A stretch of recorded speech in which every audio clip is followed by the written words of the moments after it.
విచిత్రాల నిధి ఓ విధి విచిత్రాల నిధి వింత కథల సారథి ఆశ నిరాశల వారధి నిరంకుశ నిర్ణయాల నిర్దయవానిధి ఓ విధి విచిత్రాల నిధి ఓ విధి విచిత్రాల నిధి. ఇన్నేళ్లుగా ఒంటరి జీవితంలో మిగిల్చుకున్న కన్నీళ్లు నా కూతురు తిరిగొచ్చి తుడుస్తుందనుకున్నాను. కానీ భార్గవి తన ప్రవర్తనతో నన్ను మరింతగా బాధపెడుతోంది. ఇంకా చెప్పాలంటే నన్ను ఏడిపిస్తోంది. భార్గవి, ఇంతకాలం డబ్బుతో ఏదైనా సాధించగలనన్న నమ్మకంతో ధైర్యంతో బతికాను. కానీ డబ్బుతో ప్రేమ అభిమానం కొనలేనని ఇన్నాళ్లకు అర్థమైంది. ఈ పరిస్థితుల్లో నువ్వే నన్ను ఆదుకోవాలమ్మా. ఇది మీకు మీ కూతురికి సంబంధించిన విషయం. నేనేం చేయగలను? అలా అనుకు భార్గవి, ఆ పని నువ్వే చేయగలవు. ఇంకెవరి వల్ల అదయ్యే పని కాదు. నా కూతుర్ని మళ్ళీ నువ్వే నాకు దగ్గర అయ్యేలా చేయాలి. నిన్ను బతిమాలుకుంటున్నాను, దయచేసి నాకు ఈ సాయం చేసి పెట్టమ్మా. కన్న తల్లి మనసులో కూతురు రగిలించిన ఆవేదనని చల్లార్చు. నువ్వు కాదంటే నాకింక బతికే లేదమ్మా.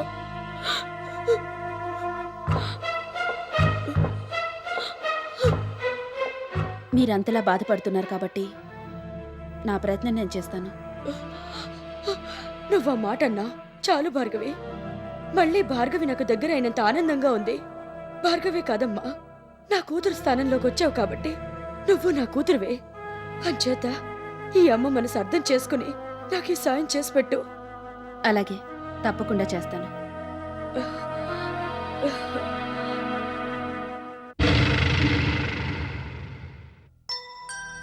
భార్గవి, ఇప్పుడు నీ ఆరోగ్యం ఎలా ఉందమ్మా? అప్పుడప్పుడు తలనొప్పి వస్తుంటుంది అత్తయ్య, కానీ బాగానే ఉంది. డాక్టర్ గారు ఇచ్చిన మందులు రెగ్యులర్గా వాడుతున్నావా? వాడుతున్నాను అత్తయ్య, అందుకే తగ్గింది. లేకపోతే ఆ నొప్పికి తల పగిలిపోయేలా ఉండేది. ఇప్పుడు కాస్త పర్వాలేదు. పూర్తిగా కోలుకోవడానికి ఇంకొంత టైం పడుతుందని అన్నారట డాక్టర్ గారు. అవునత్తయ్య. భార్గవి, నీకు పెళ్ళయ్యాక రోజీ గ్రూప్ ఆఫ్ కంపెనీస్ని మేనేజ్ చేస్తూ నువ్వు చాలా బిజీగా ఉండేదానివి. ఇప్పుడు ఇలా ఖాళీగా ఇంట్లో కూర్చుంటే నీకు బోరు కొట్టడం లేదు? అదేం లేదత్తయ్య, చాలా హ్యాపీగా ఉన్నాను. ఇదివరకంటే మా మమ్మీ బాధ భరించలేక చేశాను, కానీ నాకు అస్సలు ఇష్టం ఉండేది కాదు. ఏమిటి ఈవేళ తొందరగా వచ్చినట్టున్నా? ఇంకా తొందరగా వచ్చేదాన్ని అత్తయ్య. నా పని ఎప్పుడో అయిపోయింది. కాకపోతే ఇవాళ మన ట్రస్ట్ ఆఫీస్కి రోజీ వచ్చింది. అందుకే కాసేపు ఆగాల్సి వచ్చింది. రోజీ ట్రస్ట్ ఆఫీస్కి రావడమా? నమ్మలేకపోతున్నాను. ఏదన్నా పని మీద వచ్చిందా? లేదు, నన్ను పొగడ్డానికే వచ్చిందనుకుంటాను. నిన్ను చూస్తేనే కోపంతో ఒంటికాల మీద లేస్తోంది రోజీ. అలాంటిది నిన్ను పొగడ్డామా? అవునత్తయ్య, భార్గవికి ఇంట్లో స్థానం ఇచ్చి ఏ ఆడది చేయనంత గొప్ప త్యాగం చేశానని నన్నెంతగానో పొగిడింది. కాకపోతే భార్గవి విషయంలోనే కొంచెం బాధపడింది. దేనికి? భార్గవి తనని కలవడం లేదని, తన్నో శత్రువులా చూస్తుందని, కూతురు తిరిగొచ్చిందన్న ఆనందాన్ని మిగలకుండా చేస్తుందని ఎంతగానో బాధపడింది. భార్గవి మీద బెంగ పెట్టుకున్నట్టుగా మాట్లాడింది. కళ్ళెదురుగా ఉన్న కూతురు కనబడకపోవడం తను తట్టుకోలేకపోతున్నానంది. భార్గవి లేందే బ్రతకలేను అని ఎలాగైనా భార్గవికి నచ్చచెప్పి మళ్లీ వాళ్ళిద్దరూ కలిసేలా చేయమని నన్ను రిక్వెస్ట్ చేసింది. ఆవిడ అలాగే మాట్లాడుతుందిలే. అందితే జుత్తు, అందకపోతే కాళ్ళు. ఆవిడకు అలవాటేగా. అవే నువ్వు పట్టించుకోకు భార్గవి. నువ్వు కాబట్టి అంతసేపు ఓపిగ్గా మాట్లాడావు. నేనైతే లోపలికి కూడా రానిచ్చేదాన్ని కాదు. భార్గవి, ఏమిటమ్మా అలా మాట్లాడుతున్నావు? రోజీ ఎవరు అనుకుంటున్నావు? మీ అమ్మ. నిన్ను ప్రేమించినంతగా ఇంకెవరినీ ప్రేమించలేదు రోజీ. నీకోసం అందర్నీ వదులుకొని ఒంటరిగా బతకడానికి కూడా సిద్ధపడింది. ప్రతి క్షణం నీ సుఖం కోసమే ఆలోచించింది. నువ్వు చనిపోయావని తెలిసి ఎంతగా కుంగిపోయిందో, నువ్వు తిరిగొచ్చావని తెలిసాక అంతగా ఆనందించింది. పోయిన ధైర్యం తిరిగొచ్చినంత ఉత్సాహంగా ఉంది. అలాంటిది నువ్వే తనని కాదంటే తట్టుకోలేదు. అనుకోకుండా ఏవో పొరపాట్లు జరుగుండొచ్చు. అంత మాత్రం చేత అమ్మ మీద కోపం పెంచుకోవడం తప్పమ్మా. నీకోసమే బతుకుతున్న మీ అమ్మని దూరం చేసుకోకు భార్గవి. అన్నీ తెలిసి మీరు అలా మాట్లాడతారేమిటత్తయ్య?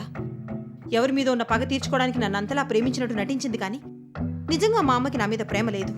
ఉంటే నన్ను దీపక్ని విడదీసి నా జీవితాన్ని నాశనం చేసేది కాదు. ఏ తల్లి ఏ కూతురికి చేయనంత ద్రోహం చేసింది. మిసెస్ రోజీ మా అమ్మ అని చెప్పుకోవడానికి సిగ్గుపడేలా చేసింది. అందుకే మా అమ్మంటే ప్రేమ, గౌరవం ఒకప్పుడు ఉండేవేమో, కానీ ఇప్పుడు మాత్రం లేవు. అమ్మంటే అసహ్యం కలిగించే పరిస్థితులు కల్పించింది. భార్గవి తప్పమ్మా. అమ్మ ఎప్పటికీ అమ్మే. ఆ ప్రేమ అభిమానం ఇంకెవరూ పంచవలేరు. ఆ అమ్మని అసహించుకునే పరిస్థితులే రాకూడదు. ఎవరి విషయంలో ఎలా ఉన్నా నిన్ను మాత్రం రోజు ఇప్పటికీ ఎప్పటికీ ప్రాణంగానే చూసుకుంటుంది. అందుచేత ఏవేవో ఊహించుకొని నువ్వు బాధపడకు. మీ అమ్మని బాధపెట్టకమ్మా. సారీ అత్తయ్య, మా అమ్మ సంగతి మీకన్నా నాకు బాగా తెలుసు. ఇంతవరకు అమ్మ ప్రేమ పిచ్చిలో పడి చాలా పోగొట్టుకున్నాను. మళ్ళీ అలాంటి పొరపాటు చేయదలుచుకోలేదు. మా అమ్మ చెప్పే మాటలు చేసే పనులు ఏవీ నాకు నచ్చవు. అందుకే మా అమ్మ అంటే నాకు అంత అసహ్యం. భార్గవి ప్లీజ్ అత్తయ్య, మా అమ్మ గురించి నాకేం చెప్పకండి. నాకు నచ్చ చెప్పడానికి ప్రయత్నం చేయకండి.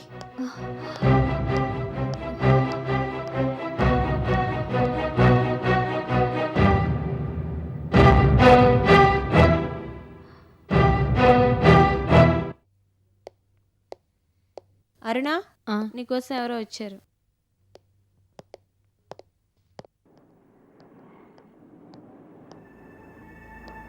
సుధీర్ గారు మీరా? ఏమిటి ఇలా వచ్చారు? కావేరి ఇంతవరకు రాలేదు. ఎక్కడికి వెళ్ళిందో ఏమైపోయిందో కూడా తెలీదు. తన దగ్గర నుంచి ఏ ఇన్ఫర్మేషను లేదు. ఎక్కడుందో తెలుసుకోవడానికి చేయాల్సిన ప్రయత్నాలన్నీ చేశాను, కానీ ఫలితం కనిపించలేదు. అన్ని విషయాల్లోనూ ఎంతో సిన్సియర్గా ఉండే కావేరి ఇంత బాధ్యతారహితంగా ప్రవర్తిస్తుందనుకోలేదు. అదే నాకు అర్థం కావడం లేదు. కలలో కూడా నన్ను నా కాల్ ఆపరేషన్ని మర్చిపోలేని కావేరి ఇంతకాలం నన్ను వదిలేసి వెళ్ళిపోవడం తట్టుకోలేకపోతున్నాను.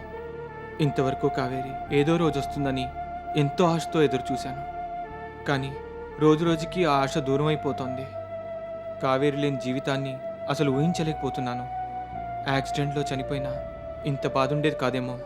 సుధీర్ గారు, ఏమిటిది? మీరన్నట్టు తను నిజంగానే ఏ డబ్బు కోసమో వెళ్ళుండొచ్చు. మీరలా కుంగిపోతే ఎలా? కావేరి వచ్చేసరికి మీరిలా ఉంటే తను తట్టుకోలేదు. కాస్త ధైర్యం తెచ్చుకోండి. అరుణ గారు, నాకున్న ఒకే ఒక్క ధైర్యం కావేరి.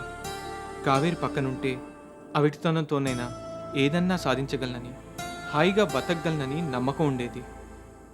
అదే కావేరి దూరం అయిపోయాక నేను బతకడంలో అర్థం లేదనిపిస్తోంది. అలా అని మనసు పాడు చేసుకుంటూ ఎలాంటి తొందరపాటు నిర్ణయాలు తీసుకోకండి. కావేరి మిమ్మల్ని ఎంతగా ప్రేమిస్తుందో నాకు తెలుసు. తను ఏం చేసినా మీకోసమే చేస్తుందని నాకు బాగా నమ్మకం. అనుకోని పరిస్థితులు ఎదురై ఎక్కడో ఇరుక్కుపోయి ఉంటుంది. ఇవాళో రేపో తప్పకుండా తిరిగొస్తుంది. ఇంతకాలం ఆ నమ్మకంతోనే ఉన్నాను. మా అమ్మ వైజాగ్ వెళ్ళిపోదామని గొడవ చేస్తోంది.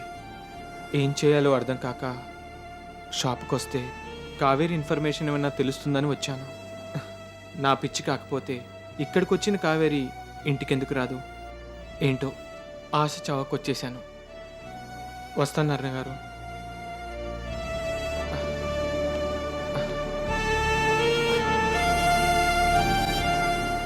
మీరొస్తున్నట్టు భార్గవికి తెలీదా? లేదమ్మా, అనుకోకుండా వచ్చాను. అలాగా. కోడళ్ళిద్దరూ బయటికెళ్ళినట్టున్నారు.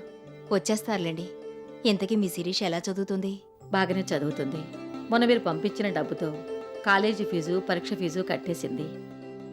మధ్యలో ఆగిపోతుందేమో అనుకున్న దాని చదువు మీ దయ వల్ల మళ్ళీ చక్కగా సాగిపోతుంది. మీరింకా నన్ను పరాయిదాన్ని చేసే మాట్లాడుతున్నారు. అదేంటమ్మా? అవును మరి. భార్గవి మా ఇంటి కోడలైతే మీరు మా ఇంట్లో మనుషులే కదా. ఇంకా మన మధ్య ప్రేమలు, అభిమానాలే తప్ప జాలి చూపించడాలు, దయ చూపించడాలంటూ ఏవీ ఉండవు. మాతో పాటు మీరు కూడా సంతోషంగా ఉండేలా చూడటం మా బాధ్యత తులసమ్మగారు. మీదింత మంచి మనసు కాబట్టే ఆ మాట అన్నారు. కన్న తల్లిదండ్రుల్నే పట్టించుకొని ఈ రోజుల్లో కోడలి కుటుంబాన్ని కూడా మీరు ఆదుకుంటున్నారు. అది గొప్ప విషయమే కదమ్మా. నన్ను పొగడ్డమే పనిగా పెట్టుకునొచ్చారా? అదేమీ లేదమ్మా, ఏదో నా మనసులో ఉన్న మాట చెప్పాను. అలాగైతే ఇంత మంచి కోడల్నిచ్చినందుకు నేను కూడా మీకు కృతజ్ఞతలు చెప్పుకోవాలి. ఎంత మాటమ్మా! భార్గవి అదృష్టం బాగుండి ఇంత మంచి ఇంట్లోకి కోడలిగా వచ్చింది. లేదు తులసమ్మగారు, భార్గవి మా ఇంట్లో అడుగుపెట్టిన దగ్గర నుంచి మాలో ఒకరిగా కలిసిపోయింది. తన మంచితనంతో పాటు ఈ ఇంట్లో అందరికీ తన అనురాగాన్ని, ఆప్యాయతని పంచింది. అందరి అవసరాల్ని గమనిస్తూ ఉంటుంది. ఒక రకంగా చెప్పాలంటే భార్గవి రావడంతో మేమంతా బద్దకస్తులమైపోయాం. ఎవరికేం కావలసినా భార్గవినే అడుగుతాం. ఒక్కోసారి ఎన్నాళ్ళు భార్గవి లేనిదే మేమెలా ఉండగలిగామా అనిపిస్తుంది. ఈ రోజు ఈ ఇల్లు ఇంత ఆనందంగా కళకళలాడుతూ ఉందంటే దానికి కారణం మీ అమ్మాయి భార్గవే. భార్గవి బతుకు ఏమైపోతుందోనని ప్రతి క్షణం భయపడుతూ ఉండేదాన్ని. అలాంటిది మీ ఇంటికి కోడలిగా వచ్చి మీ అందరి అభిమానాన్ని సంపాదించి హాయిగా ఉన్నందుకు ఎంతో ఆనందంగా ఉంది. మంచి మనసున్న వాళ్ళకి మధ్యలో ఏవో కష్టాలొచ్చినా చివరికి మంచే జరుగుతుందని నేను నమ్ముతాను. భార్గవి విషయంలోనూ అలాగే జరిగింది. భార్గవి ఇంట్లో అడుగు పెట్టాకే చనిపోయిందనుకున్న దీపక్ భార్య తిరిగొచ్చింది. తనని ఇక్కడికి తీసుకొస్తే భార్గవి బాధపడుతుందేమోనని, తీసుకురాకపోతే ఆ భార్గవి బాధపడుతుందేమోనని మేము చాలా నలిగిపోయాం. అలాంటి పరిస్థితుల్లో ఇంకెవరైనా అయితే వాళ్ళ స్థానాన్ని నిలబెట్టుకోవడం కోసం అలుగుతారు, గొడవ చేస్తారు. నా బతుకు ఎందుకిలా నాశనం చేశావని నిలదీస్తారు. కానీ భార్గవి అవేమీ చేయలేదు. మౌనంగా ఉండి పరిస్థితులను అర్థం చేసుకుంది. ఎవరిని ఏ రకంగానూ బాధ పెట్టడం ఇష్టం లేక తనే రోజు ఇంటికెళ్ళి భార్గవిని ఈ ఇంటికి తీసుకునొచ్చింది. ఆ సమస్యని తన సంస్కారంతో చక్కదిద్ది ఎవరూ చేయలేని పనిని చేసి ఈ ఇంటి గౌరవాన్ని నిలబెట్టింది. వయసులో చిన్నవాళ్ళని పొగడకూడదంటారు. లేకపోతే భార్గవి గురించి ఇలా ఎన్నైనా చెప్పొచ్చు. తన జీవితాన్ని నిలబెట్టినందుకు ఆ రకంగానైనా రుణం తీర్చుకొనివ్వండి. ఇంతవరకు అందరూ భార్గవి గురించి చెడుగా మాట్లాడిన వాళ్ళే తప్ప ఒక్క మంచి మాట కూడా చెప్పిన వాళ్ళు లేరు. మీరింతగా చెప్తూ ఉంటే నాకు ఎంతో సంతోషంగా ఉందమ్మా. వీళ్ళింకా రాలేదేంటి? ఆయమ్మా, వస్తున్నానమ్మా. ఏమిటి లక్ష్మి? భార్గవి వాళ్ళు వెళ్ళి చాలాసేపు అయినట్టుంది. ఇంకా రాలేదేంటి? షాపింగ్ కని వెళ్ళారు. ఏవో గ్రీటింగ్ కార్డ్స్ కొనాలట. వాళ్ళు వచ్చేస్తారు గాని మీరు భోంచేద్దరు గాని రండి. రండి భోంచేద్దాం.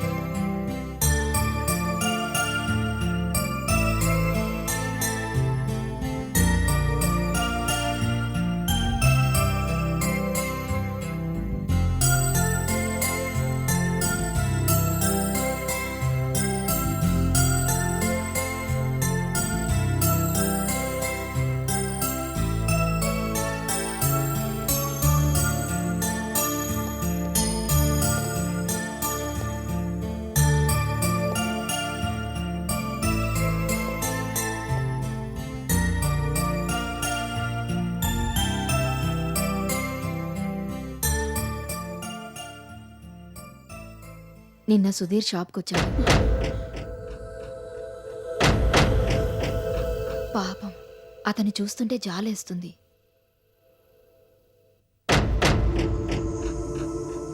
ఎక్కడికి వెళ్ళావో, ఎందుకు వెళ్ళావో కూడా అతనికి చెప్పకుండా నువ్వు వెళ్ళిపోయావు.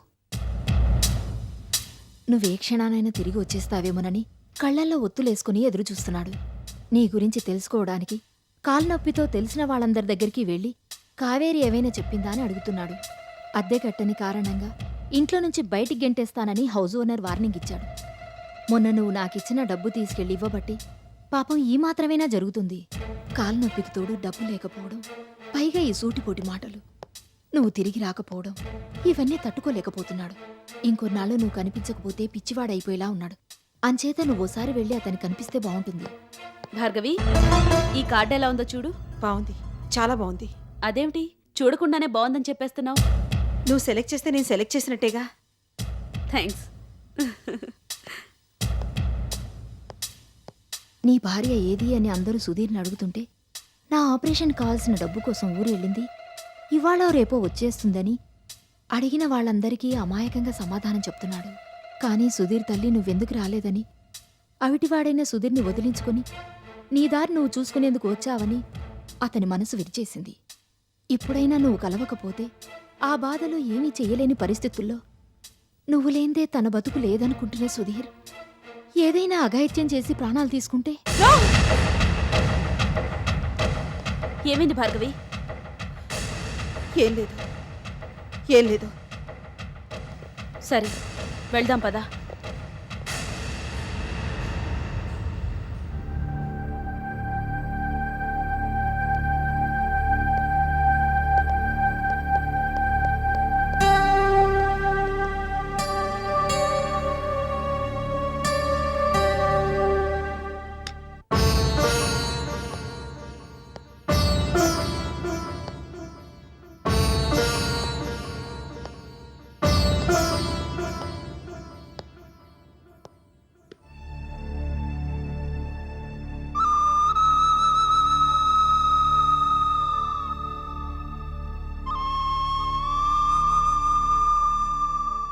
Kaveri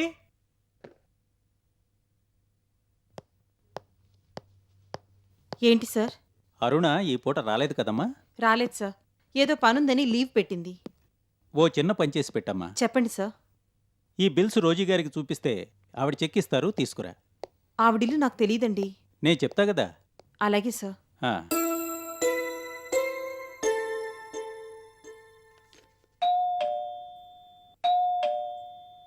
Come in.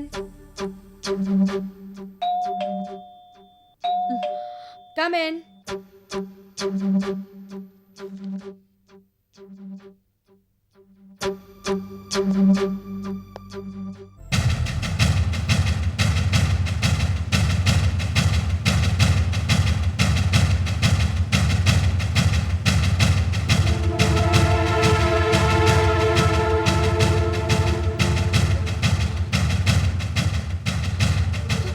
భార్గవి,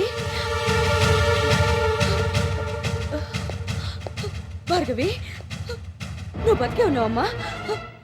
నువ్వు బతికే ఉన్నావా? నా పేరు భార్గవి కాదు మేడం, కావేరి. లేదమ్మా, నువ్వు నా కూతురు భార్గవే. సారీ మేడం, మీరు ఎవరిని చూసి ఎవరనుకుంటున్నారు? నేను మీ కూతురు భార్గవిని కాదు, కావేరి. కన్న తల్లిని, నాకు తెలీదమ్మా నువ్వెవరో. నేను మీ కూతుర్ని కాను మేడం. నేను ఇక్కడ సూపర్ బజార్లో పనిచేస్తున్నాను. మా మేనేజర్ మీకు ఈ బిల్స్ ఇమ్మని పంపిస్తే వచ్చాను. అంతేకాని మీరెవరో కూడా నాకు తెలీదు.